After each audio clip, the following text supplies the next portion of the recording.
In the vast realm of online streaming and digital content, we often find ourselves navigating through the seas of different personalities, each with their unique stories and perspectives.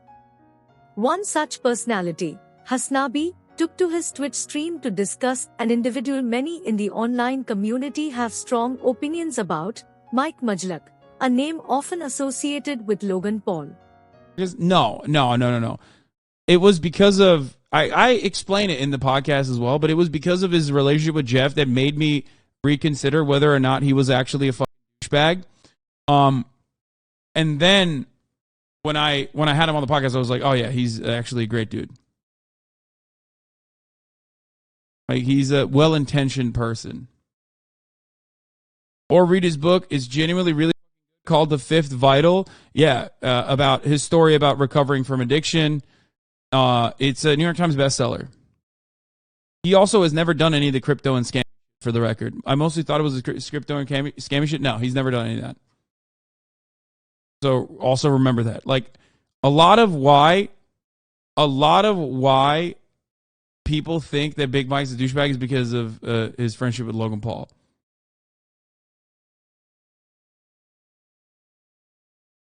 That's it. He definitely was involved? No, I don't think he was. What do you mean?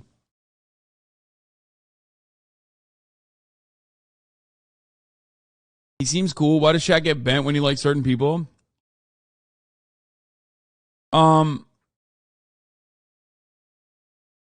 Why does chat like when I like certain people? Because this is Twitter. Like, my chat is the most Twitter-ass fucking chat on the planet. And that's it. It literally, it's just like a manifestation of like the most annoying fucking aspects of Twitter every day as I like whip the chat and its uncharitability all day, every day, non-fucking stop. That's it. It's just like people rad-libbing because they can't like stop being rad-libs even at the top of the hour when there's a 3-minute ad break. You know what I mean? People also literally think like everyone has to be like fucking the second coming of Mao.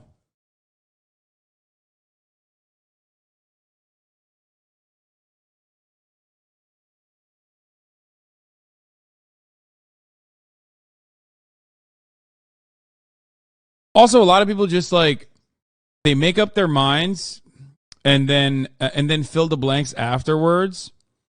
And they've made up their minds about them, so they're filling the blanks. They'll look for like anything and everything.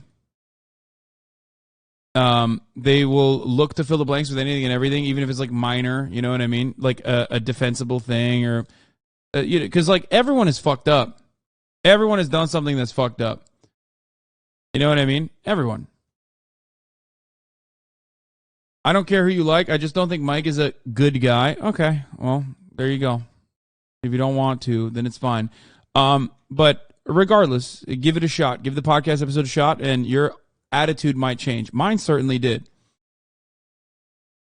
Was he the one who threatened Coffeezilla over the phone? No, he was not. That is Logan Paul's manager. But again, why are chatters centering themselves in this convo? Because good guy, fuck off. Dude, listen, man, someone who is literally fucking recovered from like literal serious severe opioid addictions and like, you know, went to jail and shit. Like, I'm sorry, a lot of you motherfuckers are in the chat either anonymous, so we have no way of like assessing what your background is, or two, lived a very privileged and sheltered life. When I see someone like that, okay, when I see someone like that, I'm going to have a very different perspective. Okay? Everything I believe in, it's like literally in action. Things I believe in general, about the world, about what I preach, as far as like rehabilitation and shit like that, I am, you know, I'm practicing what I unironically talk about. Anyway. Yeah, I believe you've actually met the guy. Yeah. Being a recovering addict does not make you a good guy. I never just said that. I just said that overcoming immense trials and tribulations, such as recovering from a heroin addiction, does give you at least a little bit of fucking leeway with someone like myself. Again, I don't want to hear about this from little shitters in the fucking chat whose largest trial that they've overcome is the top of the hour ad break. Okay, by subscribing for $5 or for free with a Twitch Prime, you overcome the top of the hour ad break, and you think this is it. This is my daily trial. You know, I did it. And some of you get gifted a sub anyway. Okay, you're such a hypocrite. Wait. I want to see what he said. Just because he did drugs and recovered doesn't make him a good person. Lamau, you're such a hypocrite. No, you didn't. You didn't do anything. You ignored it. Please, I want to hear why he's a bad guy from Mayo Aid. Also, shut the fuck up. Chatter's talking like Mike came to their fucking house and killed them. He advertised Dink Doink. Defend now, please. No, indefensible. I didn't know that. That's fucked up. Still a good guy. What do I always say? Sometimes good people do bad things. Okay. Addressed it. Are we happy? Moving on. He didn't really, though. Doesn't matter.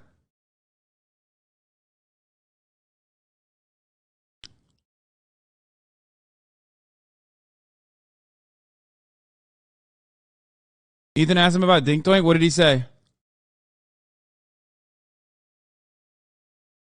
Why does chat want him to be such a bad guy? Chat not only wants him to be a bad guy, chat is now going to go through the phase that everybody does, okay? They're going through the phase of what everyone does, which is not only do I have this bias, but I'm going to try and justify it now by taking like the least charitable physical possible opinion. Okay? You can't. I think it's fair to be skeptical and not take your word at face value.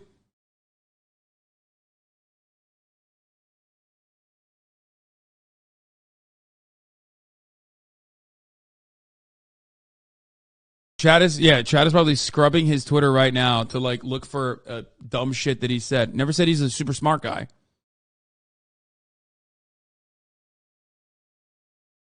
Thank God Mike never came on stream. You motherfuckers are losers. Oh yeah, 100%.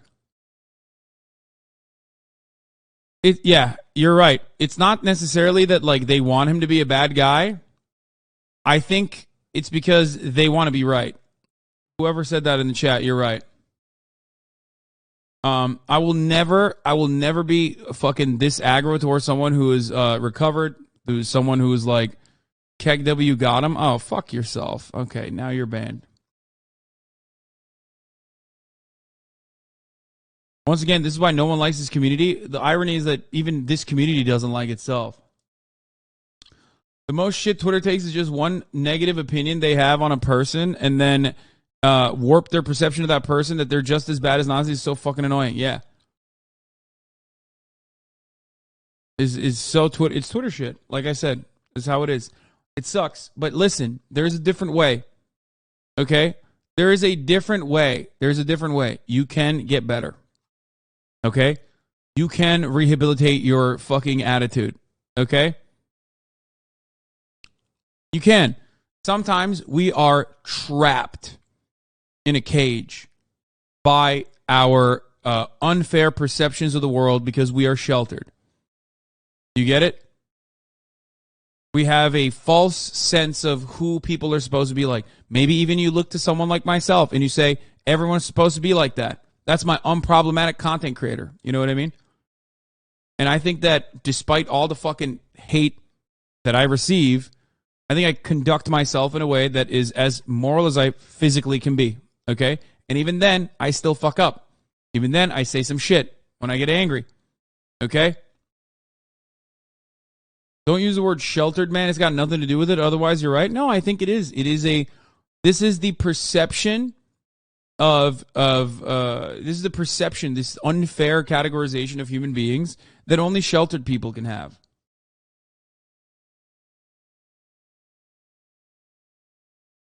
Yeah, it's coming from a place of not having enough life experience. Does that make sense? And you hopefully should have the same attitude towards everyone that you wished, or the same charitability towards others that you wish one day people will cast that same kind of judgment on you. This discussion sheds light on the complex nature of judgment in the digital age, the impact of personal connections on one's reputation, and the importance of empathy and understanding in our interactions. Hasanabi's journey of perception alteration towards Majlak is a narrative that echoes the profound impact of personal interactions. It reminds us that judgments, especially in the digital sphere, are often based on limited information and personal biases. In a world where first impressions are increasingly formed by online presence, Hassan's shift of perspective serves as a crucial reminder that we should not hastily pigeonhole individuals based solely on their public personas. Majlak's book, The Fifth Vital, is highlighted as a key element of his character that may be overlooked by the casual observer. The book delves into his battle with addiction, a fierce and arduous struggle many individuals face. Hasanabi recognizes the value of this experience, indicating that it serves as a testament to Mike's resilience and determination. It is a reminder that, in the grand tapestry of human lives, there are threads of redemption and self-improvement that deserve our acknowledgement and support. The accusation of Majlak's involvement in crypto scams brings forth a pertinent issue in the digital age: the spreading of unverified information and the consequences it bears. In the age of online news, it is easy for false or unverified claims to gain momentum, resulting in reputational harm to individuals. The necessity for fact-checking and responsible information sharing is vital, and Hasanabi's plea for a more measured approach to accusations resonates as a voice of reason in the cacophonous digital landscape. The association of Majlak with Logan Paul highlights the interconnected nature of reputations in the digital sphere. One's public image can be significantly shaped by their associations, as Hasanabi points out. It reminds us that we must strive for a nuanced understanding of individuals, considering their personal attributes and actions rather than making sweeping judgments based on affiliations alone. The acknowledgement of Majlak's journey in overcoming addiction opens a profound discussion on the human capacity for transformation and growth. It echoes the age-old sentiment that everyone deserves a second chance, that people can learn from their past mistakes and work towards better versions of themselves. Hasanabi's recognition of this aspect of Mike's life serves as a call for empathy, a reminder that beneath public personas, there are individuals with intricate stories of self-discovery. In addressing his chat, Hasanabi bravely confronts the harshness that can permeate online interactions. It's a reminder that the screen-based communication we often engage in can lead to a detachment from the humanity of the individuals we interact with. His encouragement for a more charitable attitude is a plea for a collective return to empathy, understanding, and open-mindedness in our digital engagements. The acknowledgement of his own imperfections by Hasanabi is a testament to the humility and self-awareness that can define individuals who use their online presence for constructive discourse. It emphasizes the fact that even those who position themselves as voices of moral uprightness have moments of vulnerability and should be approached with understanding. It serves as a plea for humility and an invitation for others to exercise similar self-awareness. The concept of forgiveness in Hasanabi's narrative is a striking testament to the ideological framework he operates within. His emphasis on allowing people to grow and redeem themselves echoes the principles of many progressive movements, particularly that of communism. In a world where empathy and collective responsibility are at the heart of communist ideals, granting individuals the opportunity for rehabilitation and growth aligns with the very core of such belief systems. Communism often emphasizes the importance of collective well-being over punitive measures. It values the rehabilitation of individuals and the resolution of societal issues through empathy and understanding rather than through harsh punitive measures. Hasanabi's inclination toward forgiveness and giving individuals the chance to redeem themselves closely mirrors this approach. The notion of second chances, a cornerstone of Hasanabi's perspective, resonates with the principles of communal solidarity. It reflects the idea that society, collectively, can assist in an individual's journey to self-improvement, much like how a commune might provide support to those who seek to change. Hasanabi's call for second chances exemplifies the underlying theme of collective compassion, prevalent in communist ideals. Forgiveness is an inherent part of Hasanabi's belief system. It aligns with the idea of dismantling oppressive systems and providing individuals with opportunities for reformation. In communist thought, the emphasis is often on societal change, and the acknowledgement that individuals can change and adapt to new paradigms is at its core. Moreover, the embrace of forgiveness as seen in Hasanabi's narrative showcases the power of transformation. In the world of communism, the belief in collective change and the ability of society to evolve is fundamental. Forgiveness represents a willingness to let go of past transgressions and move towards a more equitable and harmonious future, a sentiment that closely mirrors the pursuit of social and economic equality championed by communist ideologies. In essence, Hasanabi's communist tendency for forgiveness is a poignant aspect of his perspective. It reflects a commitment to empathy, transformation, and collective progress, mirroring the fundamental principles of communism that focus on the betterment of society as a whole and the potential for individuals to evolve within a compassionate and supportive community. Ladies and gentlemen, as we conclude our deep dive into the intricate layers of online perception, judgment, and understanding, I want to leave you with a final thought. In this ever-evolving digital landscape, where our interactions are often reduced to screens and usernames, it's crucial to remember that behind every profile lies a unique individual with their own journey and experiences. Hasanabi's journey of re-evaluating his perspective on Majlak is a testament to the power of empathy and human connection, even in the seemingly impersonal world of online content creation. It reminds us that behind every public persona are layers of personal stories, struggles, and triumphs. We must strive to look beyond initial impressions and affiliations to gain a more nuanced understanding of the people we encounter. As we navigate this complex digital era, let Hasanabi's plea for empathy and understanding serve as a guiding light. Let's remember that even in the vastness of the internet, our shared humanity should be the foundation of our interactions. It's a call for second chances, fact-checking, and the recognition of individual growth. Thank you for joining us in this exploration, and I encourage you to carry this message forward in your online interactions. Remember, behind every username is a person with a story. Let's make this digital space a more compassionate and understanding one for all. Please like, share, and subscribe for more thought-provoking content, and I'll see you in the next video.